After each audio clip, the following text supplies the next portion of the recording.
Hello everyone. तो आज हम डिस्कस करने वाले हैं बहुत इंपॉर्टेंट वीडियो और most demanded video for JEE 2025 aspirants, और वो होने वाली है कि कैसे हम 99 प्लस परसेंटाइल का टारगेट अचीव कर पाएं, और जो कि शॉर्ट। तो स्टार्ट करते हैं इस वीडियो को। मैं आपको बता दूं, इस वीडियो को बनाने से पहले मैंने प्रीवियस ईयर के एग्जाम के ट्रेंड्स को देखा है, PYQs देखे हैं, मोस्ट इंपॉर्टेंट चैप्टर्स देखे हैं। तो अब सबसे पहला जो इंपॉर्टेंट पॉइंट है कि वाई जनवरी अटेम्प्ट, क्यों हमें जनवरी अटेम्प्ट पे ही फोकस करना है, क्यों हमें सबसे सीरियसली तरीके से हमें जनवरी अटेम्प्ट को ही देना है। तो जनवरी अटेम्प्ट को हम कहते हैं गोल्डन अटेम्प्ट, और गोल्डन अटेम्प्ट क्यों कहते हैं वो मैं अब आपको बताने वाला हूँ। उसके पॉइंट्स, पहला जो पॉइंट है, गोल्डन अटेम्प्ट क्यों है जनवरी अटेम्प्ट, क्योंकि अगर आप जनवरी अटेम्प्ट को टारगेट करके चल रहे हो तो मैं आपको बता दूं, जो आपका मार्क्स वर्सेस परसेंटाइल जो होता है, मार्क्स वर्सेस जो परसेंटाइल होता है कंपेयर टू अप्रैल अटेम्प्ट, जो सेकंड अटेम्प्ट होता है, उससे वो कम होता है। अगर आपका 210 मार्क्स पे अप्रैल में 99 परसेंटाइल बनेगा तो यहाँ पे आपका 185 के लमसम मार्क्स में ही 99 परसेंटाइल बन जाएगा जनवरी अटेम्प्ट में। First point.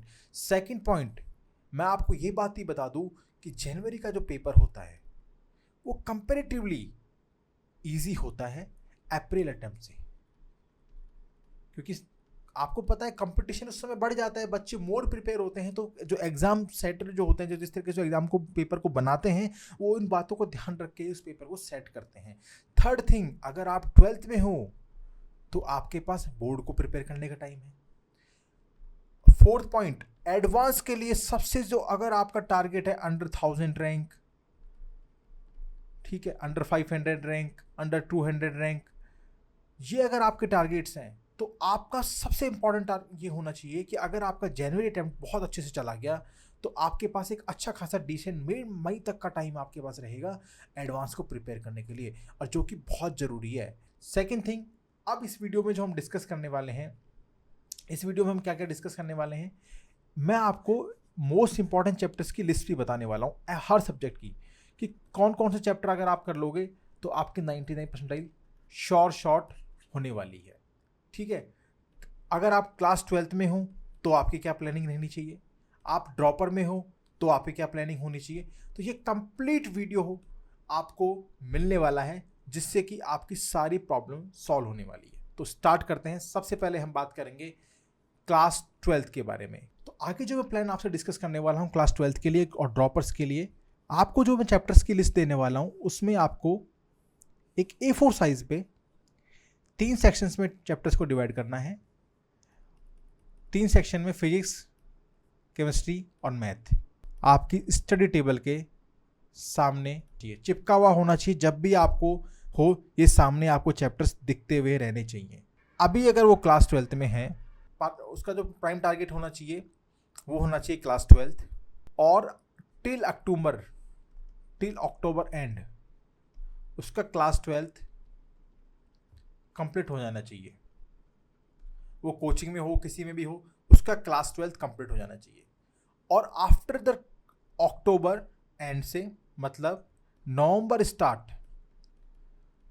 स्टार्ट से और जनवरी मिड तक, जब तक एग्जाम चलेगा, उसका practice, revision and mock test, ये 3 ही प्राइम फोकस होने चाहिए। क्योंकि कोई भी एग्जाम क्रैक करने के लिए हमें 2 चीज़ चाहिए, एक हमारे पास लर्निंग होनी चाहिए और एक हमारे पास इम्प्लीमेंटेशन होना चाहिए, कि उस लर्निंग को इम्प्लीमेंट कैसे कर पा रहे हैं। लर्निंग मतलब हमारे पास हमारे कॉन्सेप्ट्स, हमारे थ्योरी, हमारे सब्जेक्ट क्लियर होनी चाहिए, और उन कॉन्सेप्ट्स को हम क्वेश्चंस में किस तरीके से अप्लाई कर पा रहे हैं और क्वेश्चंस हमसे सॉल्व हो पा रहे हैं, वो हमसे होना चाहिए। इन 2 चीज़ों को बहुत ज़रूरी है आपको एक एग्ज़ाम को क्रैक करने के लिए।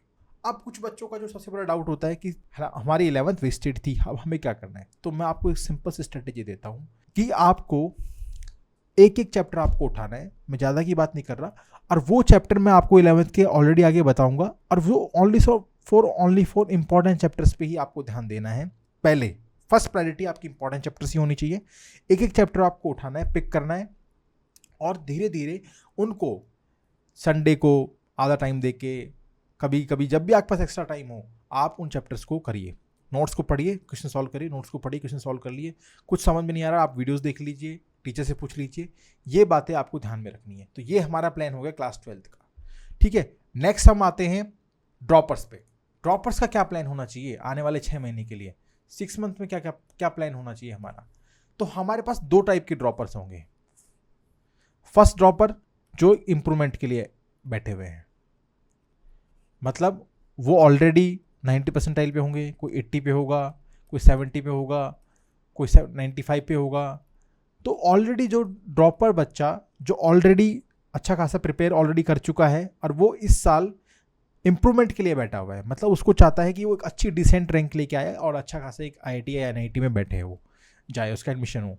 और सेकंड होगा जो फ्रेशर होगा, फ्रेशर ड्रॉपर होगा। तो मैं आपको बताता हूँ दोनों के लिए ही है, क्योंकि इन्होंने भी क्लास 11th एंड 12th तो पढ़ा ही हुआ है, लेकिन मोर बेनिफिट इनको भी होने वाला है और बेनिफिट इनको भी है, इसमें कोई डाउट नहीं है।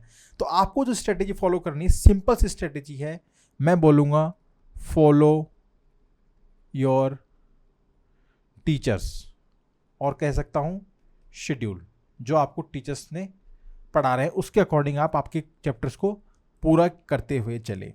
आपके टीचर्स, आप कोई भी coaching I think December and या मिड तक आपको सिलेबस करके कंप्लीट दे देगी। अब आपको जो जो बातें ध्यान रखनी है मैं आपको बताता हूँ। आपको बस दो चीज़ों पे ध्यान रखना है। फर्स्ट थिंग, जो आपको टीचर्स पढ़ा रहे हैं उसको साथ के साथ आपको रिवीजन करके चलना है, और सेकंड थिंग, आपको साथ के साथ क्वेश्चन प्रैक्टिस, मतलब जो होमवर्क वो जो देते हैं, मतलब मिनिमम मेंस लेवल आपका कंप्लीट होता हुआ चलना चाहिए। मैं आपको गारंटी देता हूं, अगर आपने 2 चीज़ें कर ली, आपने अच्छे से रिवीजन कर लिया और आपने होमवर्क कंप्लीट कर लिया, आपने जो कोचिंग का जो मॉड्यूल है उसको आपने अच्छे से कर लिया, तो आपकी 99 परसेंटाइल श्योर शॉट है। अब बहुत इंपॉर्टेंट, क्या मैं किस तरीके से कौन से चैप्टर्स पे ध्यान दूं कि मेरे 99 परसेंटाइल हो जाएं। तो मैं आगे आपको कुछ चैप्टर्स बताऊंगा और मैं गारंटी दे रहा हूं इन चैप्टर्स में से 210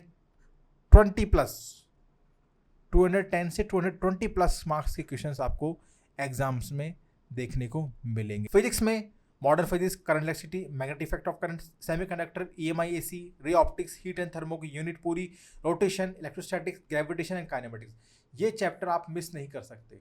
मैं आपको बोलता हूँ टफ होता है, ठीक है, JEE मेन में टफ नहीं आता। बेसिक लेवल का आपको जो भी कॉन्सेप्ट्स हैं वो सब पढ़े हुए होने चाहिए, उसके बेसिक एग्जांपल्स, बेसिक क्वेश्चंस आपको करे हुए होने चाहिए।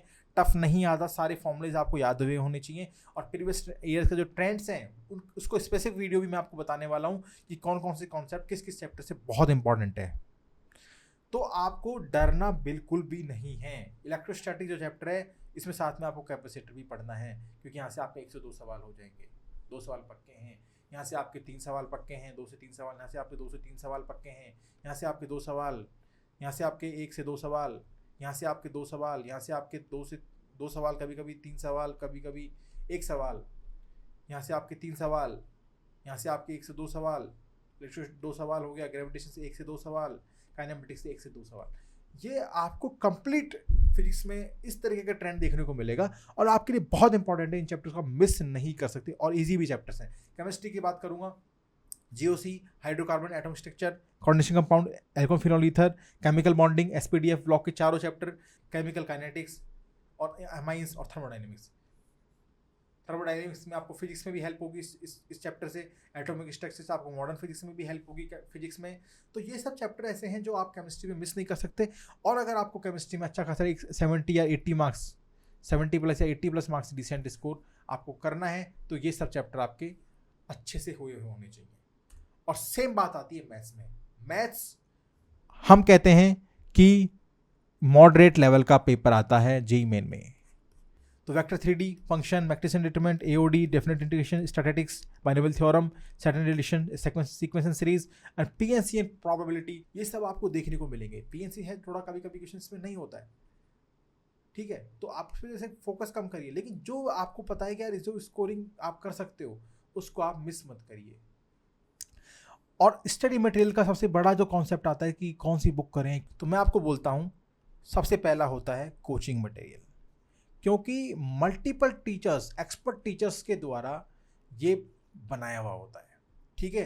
तो ये बहुत रिफाइंड मटेरियल होता है, इसको आप मिस नहीं कर सकते। सेकंड थिंग, एक कोई सी भी रेफरेंस बुक जो आपके टीचर ने बोली हो, लेट्स से फिजिक्स में है एससीवी है, तो जो भी बुक आपको बोली हुई है, एक सिंपल प्रैक्टिस के लिए आपके नोट्स हैं जो आपके टीचर्स के द्वारा दिए हुए हैं, जो टीचर्स के द्वारा डीपीपीज हैं, वो हो गई। और third thing, PYQs, minimum 5 year के पीवाईक्यूज आपको सॉल्व करने हैं। और मोस्ट एंड इंपॉर्टेंट थिंग वो है मॉक टेस्ट, डोंट मिस।